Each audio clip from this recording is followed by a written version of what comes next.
Hello everyone, this is Rohit Shekhar welcoming all of you in my YouTube platform bio वाला। तो बच्चा लोग क्या हाल चाल है? पढ़ाई अच्छे से हो रही है? बेटा पढ़ाई करते रहो।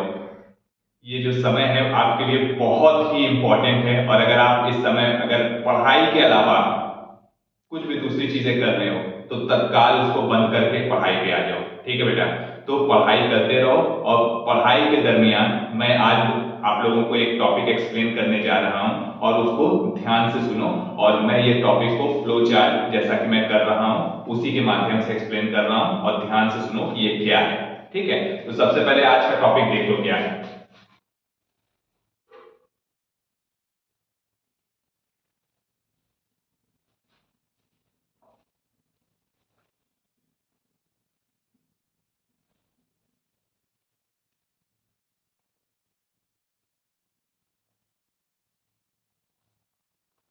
Population density.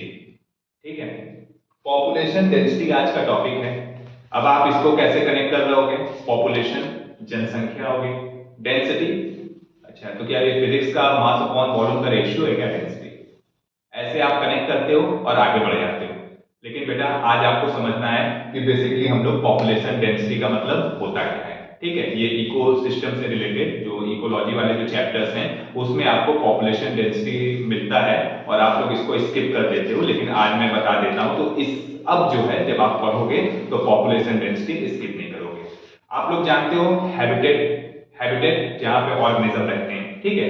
तो पॉपुलेशन डेंसिटी को आप कनेक्ट करो कि जब किसी हैबिटेट में ऑर्गेनिज्म जो इंक्रीज हो रहे हैं, डिक्रीज हो रहे हैं, बहुत सारे फैक्टर्स होते हैं जो फैक्टर्स जो हैं क्या कहते हैं, कभी कभी जो स्पीसीज होता है उसके इंक्रीज होने में हेल्प करते हैं। कभी कभी क्या होता है कि कुछ फैक्टर्स ऐसे होते हैं जिसके एब्सेंस में जो स्पीसीज है वो डिक्रीज होती रहती है। तो पॉपुलेशन डेंसिटी एक बहुत इंपॉर्टेंट टर्म है और मैं एक फ्लो चार्ट बना के आपको समझाने की कोशिश कर रहा हूं और आप लोग ध्यान से देखिए।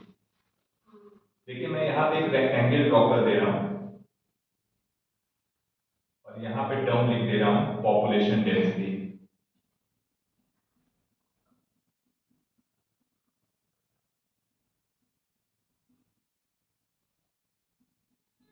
ठीक है? मैं इसको capital word capital letter N से रिप्रेजेंट कर रहा हूं, पॉपुलेशन डेंसिटी। ठीक? तो पॉपुलेशन डेंसिटी के चार कंपोनेंट्स होते हैं। There are four components of population density. मैं यहाँ एरो लगा के इसको बता रहा हूं।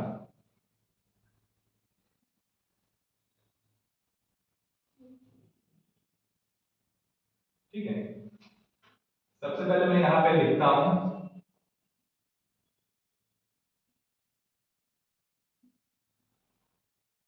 नेटेलिटी। ठीक है? इसको मैं बी रिप्रेजेंट कर रहा हूं।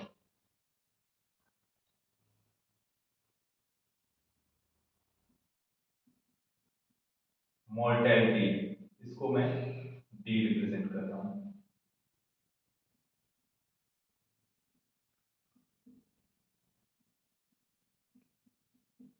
इमिग्रेशन, ठीक है, इसको मैं आई से रिप्रेजेंट कर दे रहा हूं।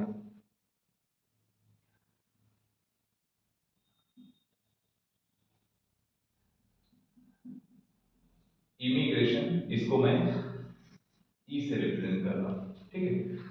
तो किसी भी हैबिटेट में X Y Z, suppose that कोई हैबिटेट है और किसी ऑर्गेनिज्म की स्पीसीज है, तो अगर हमको पॉपुलेशन डेंसिटी देखना है तो सबसे पहले हमको किस पे वर्क करना होगा, देखना होगा कि इमिग्रेशन का क्या पोजीशन है, मोर्टेलिटी का क्या पोजीशन है, नेटेलिटी का क्या पोजीशन है और इमिग्रेशन का क्या पोजीशन है। ठीक है? तो अब मैं इसके बारे में आप लोगों को थोड़ा सा बता दूं कि बेसिकली इन वर्ड्स का मतलब क्या होता है। ठीक?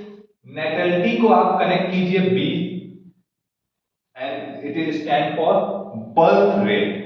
जैसे सपोज दैट कि कोई हैबिटेट है एक पर्टिकुलर टाइम इंटरवल पे जो नए स्पीसीज जन्म ले रहे हैं उसके लिए हम लोग टर्म यूज करते हैं नेटेलिटी। तो हमेशा याद रखिए कि नेटेलिटी अगर किसी हैबिटेट में इंक्रीज हो रहा है तो वहां पे पॉपुलेशन डेंसिटी इंक्रीज होगा। तो यहां पे हम पॉजिटिव साइन लगा देते हैं।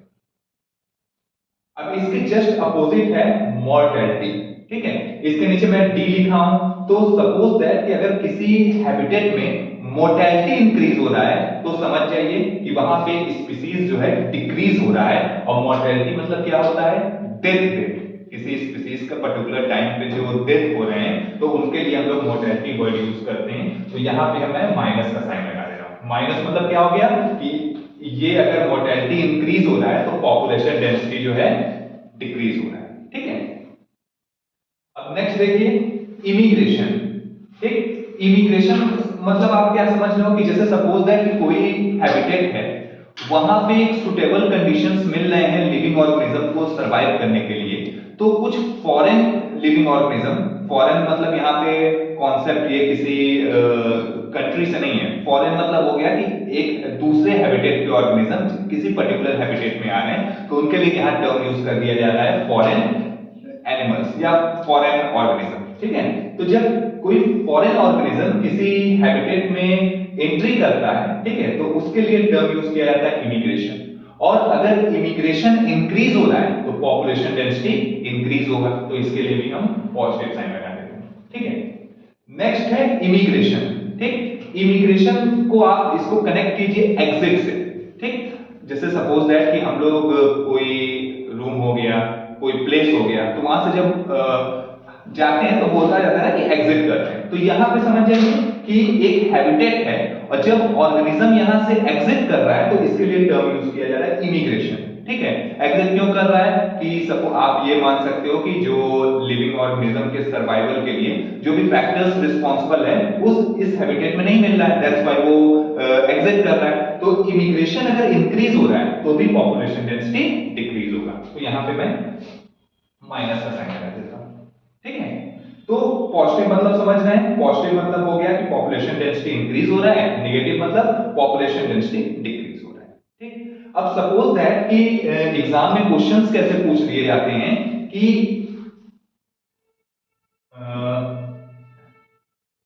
t+1 टाइम पे आपको पॉपुलेशन डेंसिटी फाइंड आउट करनी है। ठीक है, तो एक फॉर्मूला होता है, अगर उस फॉर्मूला को आप कहोगे कि सर फिजिक्स में फॉर्मूला कम थे कि बायो में भी फॉर्मूला आ गए, तो बेटा एक फॉर्मूला इसको बनाया गया है, इस पे आपको ध्यान देना होगा। ठीक है, तो आप लोग यहां समझो कि n t+1 n t+1। ठीक है, तो n t+1 क्या हो गया, एक हम कोई टाइम ले रहे हैं, तो उसके बाद जो है पॉपुलेशन डेंसिटी क्या होगा फाइंड आउट करने का एक फॉर्मूला आप लोग याद रखना। सबसे पहले आप यहां लिखो nt। nt मतलब क्या हो गया, ठीक है, मैं इसको यहां पे इरेज करके आपको फिर से बता दे रहा हूं। मैं यहां लिख रहा हूं, आप लोग ध्यान से देखिएगा, n t+1। ठीक है, तो ये इक्वल्स टू क्या हो जाएगा, आप यहां nt कर दो, nt मतलब एक टाइम इंटरवल पे पॉपुलेशन। ठीक है, प्लस अब यहां आप लोग क्या करो कि देखिए ये बर्थ रेट, ठीक है, और इमिग्रेशन दोनों को ऐड कर दो, b प्लस i। ठीक, अब यहां माइनस कर दो, मैं यहां पे माइनस कर दे रहा हूं, आप समझिए कि जस्ट इसके बाद का स्टेप है। और यहां पे मॉर्टेलिटी और इमिग्रेशन, इसको आप एक ब्रैकेट में ले लो, d प्लस ed। ठीक है, तो आप ये n t+1 का फॉर्मूला अप्लाई करके एक आप पॉपुलेशन डेंसिटी निकाल सकते हो। और यहां पे आप लोग समझिएगा कि nt मतलब क्या हो गया, एक t इंटरवल पे मतलब प्रेजेंट टाइम में जो पॉपुलेशन डेंसिटी है उसकी वैल्यू यहां पुट अप करनी है। ठीक है, प्लस कर दीजिए, उसके बाद जो बर्थ रेट है और इमिग्रेशन है उसको आप एक ब्रैकेट में लेके प्लस कर दीजिए, और डेथ रेट और जो इमिग्रेशन है उसको आप एक ब्रैकेट में लेके प्लस करके और इनको माइनस करके इनसे जब आप ऐड कर देते हो तो t+1 टाइम इंटरवल पे आपको पॉपुलेशन डेंसिटी फाइंड आउट हो जाएगी। तो बेटा ये है इसके पीछे एक छोटी सी स्टोरी। तो पॉपुलेशन डेंसिटी क्या होता है, ये है पॉपुलेशन डेंसिटी। ठीक है बेटा, ठीक है, अब मैं अपने वर्ड्स को यहीं पे फुल स्टॉप करता हूं, और आप लोग जैसा पढ़ाई कर रहे हो और बेस्ट पढ़ाई करने की कोशिश करो। अब मेरा जो नेक्स्ट वीडियो आएगा मैं उसमें फिर एक किसी ऐसे टॉपिक्स को एक्सप्लेन करूंगा जिसको आप स्किप कर जाते हो। ठीक है, अपना ध्यान रखो और जितना हो सके जम के पढ़ाई करो। मैं रोहित शेखर अब आपसे विदा लेता हूं। जय हिंद।